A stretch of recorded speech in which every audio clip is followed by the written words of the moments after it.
Hey, everybody, and thank you for joining us for this fireside chat, part of our Net Zero Carbon Summit here on FreightWaves TV. We're super excited to continue the conversation around electrification, the use of alternative fuels, and some of the challenges that come with deploying that in our space. So joining us today to talk about this, we have Dan Raudebaugh. He is the Executive Director at the Center for Transportation and the Environment.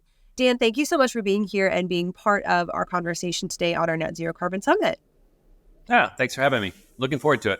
So first thing, let's go ahead and dig into what the Center for Transportation and the Environment does in our space. Obviously, you guys aren't directly responsible for looking at deploying any alternative fuel sources. Where do you guys kind of play in getting things out there? Sure. Well, to just give you a little bit of a background on CTE, we're a 501c3 nonprofit. We've been around for 30 years as of this last April. So we were doing electric vehicles way before doing electric vehicles was cool. We started in the 1990s working on a big program for the Defense Department at DARPA. And the purpose of the program was to build electric and hybrid electric vehicles that had both military and commercial applications. So the idea behind that was that they called it a dual use program. They wanted to get non-traditional defense contractors involved in the electric vehicle industry. So they wanted the Westinghouses and the GEs and the General Motors of the world to help build vehicles and drivetrains that may work. For example, a drivetrain that might work in a transit bus might also work in an M113 armored personnel carrier. And so that project was set up to run through nonprofit consortia. The idea being that if you're going to build prototype vehicles, and that's what that program did, was build prototype vehicles, you want a nonprofit managing the project, collecting the data, doing all the reporting, and freeing up the technology providers and the vehicle OEMs to actually concentrate on the technology themselves and the vehicles themselves. It also eliminated any inherent conflicts, asking a vehicle OEM to report back to the government or back to the Defense Department on how well their vehicle was performing. Having a nonprofit kind of between the funder and the folks that are building the vehicle allowed for honest reporting. We have a volunteer board. We don't have any investors, so we don't really stand to make money from any of the work we do. Our mission is to help people move these clean transportation technologies into the marketplace. And so that's all we really care about. So, CT did several projects with the Defense Department in the 90s, the most famous of which was the hybrid electric Humvee. But we also did Bluebird's first battery electric school bus as part of that program. We did a electric armored personnel carrier and several different vehicle prototypes. And then in 2001, when that program ended, we decided that model of having the nonprofit do the program management was a good model. And so we expanded that to both DOE and DOT. The next big program really was at DOT, and it was called the National Fuel Cell Bus Program with Federal Transit. For that program, we built prototype fuel cell buses. And the most famous vehicle that came out of that program was the Proterra bus. The original Proterra bus was a fuel cell bus. And we built and managed the build of that program. And early on with Proterra, we probably managed the deployment of about 22 of their first 30 buses or so. And so, CT still builds prototype vehicles using that same format. We're right now working on two different versions of UPS's delivery van hydrogen fuel cell versions. One is a retrofit with the Hydrogenics fuel cell. One's a new build with a Ballard fuel cell. We're deploying multiple of those vehicles in California, both in Northern and Southern California. We did Kenworth's first Class 8 hydrogen truck. And so we are also doing a top loader where we're using both fuel cell and battery electric technologies at the Port of Long Beach to deploy a top loader with Nuvera fuel cells. So that's one part of our business, is building prototype vehicles. We continue to do that. But around 2008 or 2009, with the success of the Proterra bus, we saw an opportunity to take our expertise on how you build the vehicle and how you deploy the vehicle. And instead of working with the technology providers to kind of jump the fence and start working with the operators, we developed some modeling software in designing these vehicles from the beginning that allowed us to model all the major components on a vehicle. We'd go out and collect GPS data and model the route itself. And then if it's a battery electric, we would model the utility rate. So we learned how to virtually operate vehicles before we deployed them. So we took that knowledge and that expertise and that modeling software and started applying it to operators. And we had a lot of success in the transit industry. The Proterra bus really spurred that industry. And right now we've done more than 100 deployments with FTA, where we've managed the deployment, where we've done the modeling, and both battery electric and fuel cell buses. I would say 1 in 5 battery electric bus deployment in the country we've managed, and probably 9 in 10 fuel cell electric buses deployments in the country we've managed through our smart deployment program. We also work with municipalities, other operators, not just transit, but the majority of that work has been in transit. And so that's really the second pillar of our organization, and we call that smart deployment. And then the third pillar is what we call fleet transition planning. And that's just taking our expertise from building and developing the vehicles and demonstrating them, and our expertise with helping people deploy them. And for those that want to convert their entire fleet to zero emission, we then help them develop a strategic plan that allows them to do that puts something in front of them, whether that their target date is 2030, 2035, 2040, 2050. We put a plan in place that allows them to execute it to convert their fleet. And again, it uses the same modeling software that we do on deployments. And instead of looking at 1 or 2 vehicles and 1 or 2 routes, we really look at the system holistically and develop a strategic plan for them. So those are really the 3 pillars of our organization. As a nonprofit, we do conferences and education as well. The Zero Emission Bus Conference, or ZebCon, that's coming up in San Diego this September, is really our big event, where we expect to have 800 to 1,000 folks, mostly operators, focusing on both battery electric buses and fuel cell buses. Sorry, that was a long intro, but that's us. We've been doing it for a while, so there's a lot to cover. It's great. It covers a really, really fascinating scope because you guys touch literally every piece of, I think, the transportation industry. And when people talk about electrification in our space, I think there's a lot of automatic jump to heavy duty trucks and thinking about heavy duty long haul. And that automatically raises a ton of skepticism, right? People are like, we can't have electrification in the transportation space because what about these 1,000-mile stretches of highway where there's no charging infrastructure? That's like way on one side of the argument. But there's no question that there are some big time challenges to electrification, even if we're starting in the smaller scale with medium duty or the truck and bus space, things like that. A lot of that comes with infrastructure development and costs that happen on the initial side of things. You mentioned work in states like California. California does a really, really good job from the state side of subsidizing some of these electric vehicle plans and electric vehicle costs necessary with the legislation that they're passing. We've also seen a pretty decent amount of funding come out of the federal level from things like the Infrastructure Act, which delineate a decent amount of money to cleaner and alternative fuels.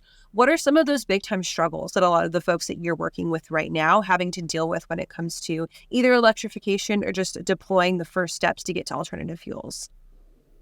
Well, I think you hit the nail on the head. The long pole in the tent is always infrastructure, whether that's charging infrastructure or hydrogen infrastructure, getting that in place, getting the permitting done, and getting it working before you deliver the vehicles is one of our prime marching orders when we go in to manage a project. We start with the contracting to make sure that, in the transit bus market, for example, transit agencies and bus OEMs are used to being paid when they deliver the vehicle. But if they deliver the vehicle 6 months before there's charging infrastructure in place, you paid for a vehicle that you can't operate for 6 months. So, those are some of the big issues that we face. Obviously, there's just not a lot of experience yet. I think the transit industry will probably be the first major industry to switch completely to zero emission. And so you can imagine in 2012, they didn't have a lot of experience with charging infrastructure. They didn't have a lot of experience with utilities and demand charges and how that affected their operation profile. But the industry as a whole has come a long way, and in part to all the deployments and all the lessons learned from deploying the vehicles. But battery electric is still not a drop-in replacement for diesel. You have to plan properly, especially in the transit bus market where they operate 16 hours a day. Most passenger vehicles operate 1 hour a day. So you get a lot of data quickly if you want to test technologies in the transit market. And it's also a very challenging market for battery electric to try to meet the duty cycle without having to purchase more vehicles than you're replacing. Hydrogen fuel cell vehicles do offer a one-for-one replacement in most cases for diesel, but hydrogen is a new fuel. Hydrogen stations can be very expensive, and it's very, very hard to get into hydrogen if you don't we recommend that everybody do a transition plan and look at their entire operation, because if you're buying 5 or 10 vehicles, the hydrogen station becomes cost prohibitive. If it's a $5 million station, you're buying 5 buses, it's $1 million a bus for the hydrogen. It's really hard for it to compete with battery electric at that level. But if you start looking at 100 or 200 buses, and if you start looking at demand charges, and if you start looking at infrastructure limitations, a bus yard, for example, in a major urban area, maybe houses 150 or 200 buses, and the first 50 or 100 are maybe easily charged based on the infrastructure that's available. But at some point you run into a point where the transformer's not big enough, switch gear's not large enough, and you basically need a new substation to meet that load. And when you get to that point, the cost per vehicle of your infrastructure goes up pretty dramatically. With hydrogen, the reverse is true. It's very expensive up front, but every time you add a vehicle, you don't have to have an additional infrastructure charge. So if you're taking that $5 million, and instead of doing 5 buses at $1 million a bus, if you're doing 50 buses, you're down to $100,000 a bus. And if you're doing 500 buses, then you get to the point where the infrastructure cost is maybe even smaller than what the battery electric is. The real secret is the answer is different for everybody. You can't look at your neighbor. You can't look at your what they're doing in Georgia versus South Carolina or California versus Oregon. You can't really look elsewhere and say, wow, this worked best for them. It's going to work best for me. You really have to do the planning. You really have to do the math. You really have to look at what your hydrogen costs are, what your utility rate structure looks like. There's a lot of factors that go into it. So you really have to do your homework before you deploy the vehicles. If you do your homework, the vehicles work. They work really, really well. The drivers prefer them. Passengers prefer them. For trucking, we're starting to see for drayage truck applications, hydrogen and battery electric starting to play a little bit of a role. The scenario that you brought up about long-haul trucking, from my perspective, that's going to have to be hydrogen and fuel cell to make sense because of refueling times.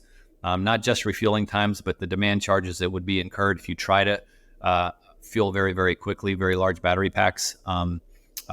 They could become cost prohibitive for battery electric to be able to meet that duty cycle. So we do see fuel cells and hydrogen playing a really big role in the long-haul trucking world.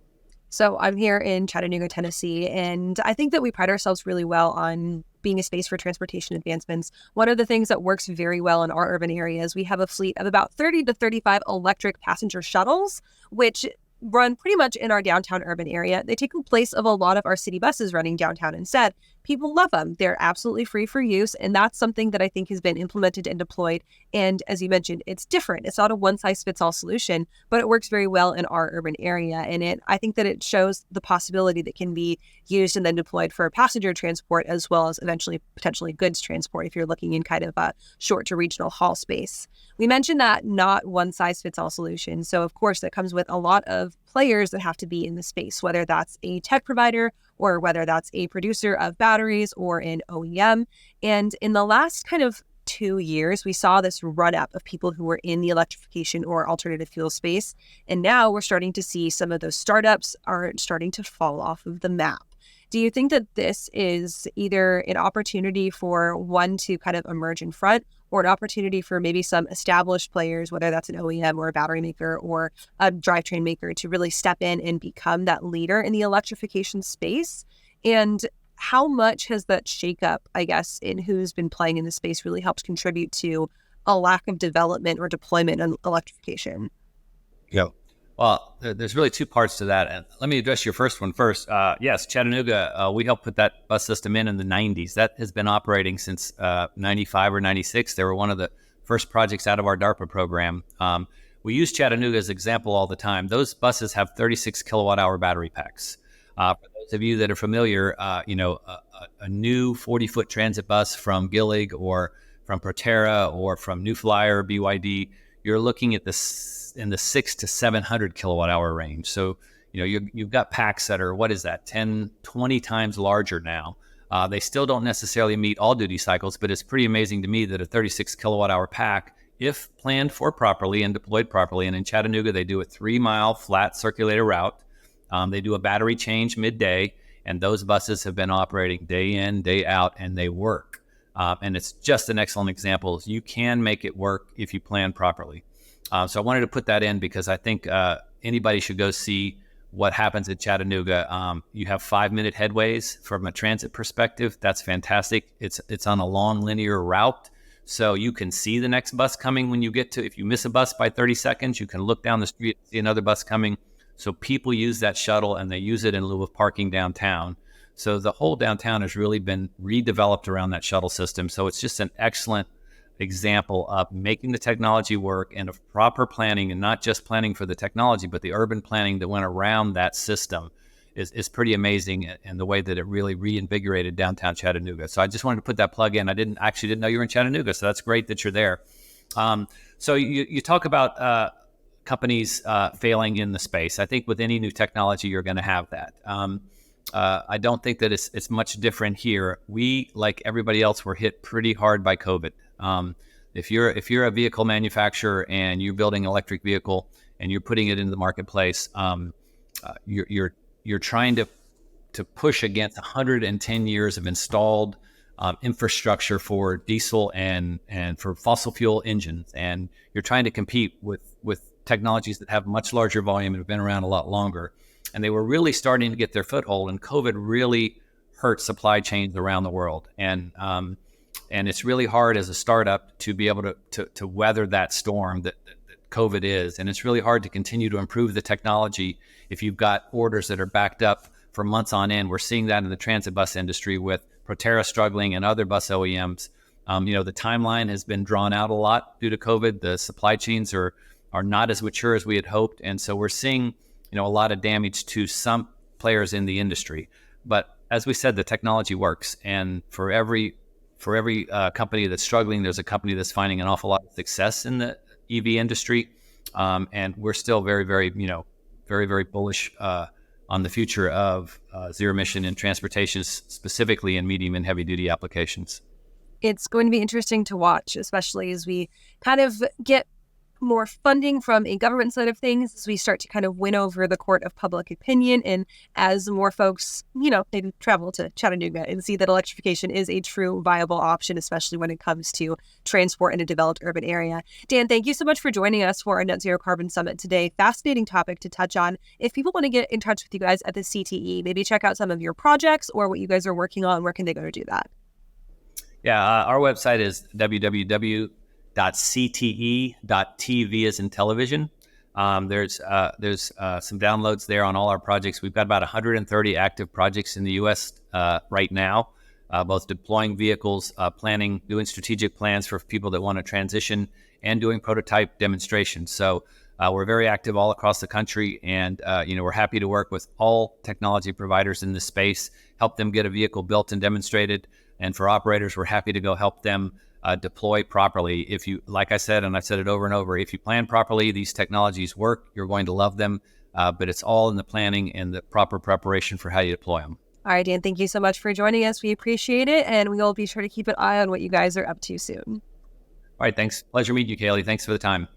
Pleasure to meet you as well. And thank you guys for staying tuned in for our Net Zero Carbon Summit here today. Hey, maybe you want to come check out that Chattanooga bus system for yourself. Well, you can do that at our Future Freight Festival. That's going to be our next event, November 7th through the 9th, right here in the heart of Freight Alley, Chattanooga, Tennessee. I'm going to tell you, those buses, it's pretty easy zip up and down Market Street. Downtown, you get to see all the sights and sounds of our lovely city. But thank you again for staying tuned for our Net Zero Carbon Summit. We've got plenty more content on the way, so make sure that you drop some comments there in our live chat. If you miss any of today's sessions, we'll be up on our YouTube channel following our event today.